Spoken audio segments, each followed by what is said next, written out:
பல்கலைக்கழக மாணவி பாலியல் வன்கொடுமை. வேலூரில் பெண் மருத்துவருக்கு கூட்டு பாலியல் வன்கொடுமை.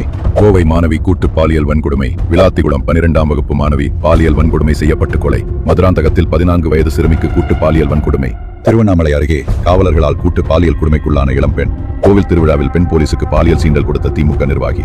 திமுக எம்பி கனிமொழி பங்கேற்ற கூட்டத்தில் பெண் காவலருக்கு பாலியல் சீண்டல். 16 வயது சிறுமியை தொடர் பாலியல் வன்முறைக்கு உள்ளாக்கிய திமுக ஊராட்சி தலைவரின் மகன். கஞ்சா போதையில் இளம் பெண்ணை கூட்டு பாலியல் வன்கொடுமை செய்த உதயநிதி ரசிகர் மன்ற நிர்வாகி. விருதாச்சலத்தில் 5 வயது சிறுமிக்கு பாலியல் தொல்லை கொடுத்த திமுக கவுன்சிலர். விழுப்புரத்தில் பெண்ணை மிரட்டி பாலியல் வன்கொடுமை செய்த திமுக நிர்வாகி.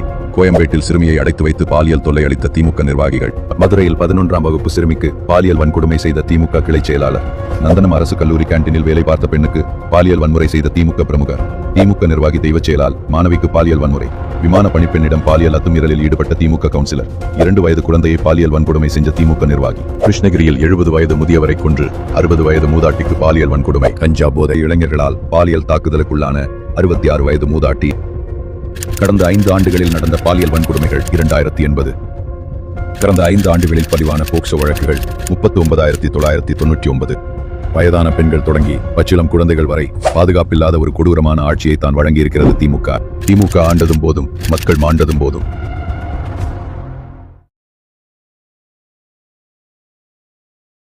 பெண்கள் பாதுகாப்பை உறுதி செய்யும் வகையில் ராணி வேலு நாச்சியார் படை ஏற்படுத்தப்படும்.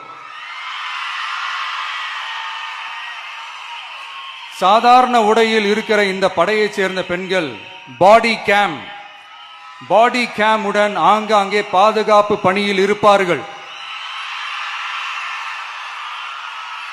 இந்த திட்டத்தின் கீழ் மாநிலம் முழுவதும் 500 குழுக்கள் அமைக்கப்பட்டு பெண்கள் பாதுகாப்பு உறுதி செய்யப்படும். பெண்களுக்கு எதிரான குற்ற வழக்குகளை விசாரித்து விரைவாக நீதி வழங்க அஞ்சலை அம்மாள் அதிவிரைவு பெண்கள் நீதிமன்றங்கள் அமைக்கப்படும். இந்த ஃபாஸ்ட் ட்ராக் கோர்ட்டுகளில் பெண்களுக்கு எதிரான கேசுகள் எதுவும் இனி நிலுவையில் இல்லாத நிலை ஏற்படும்.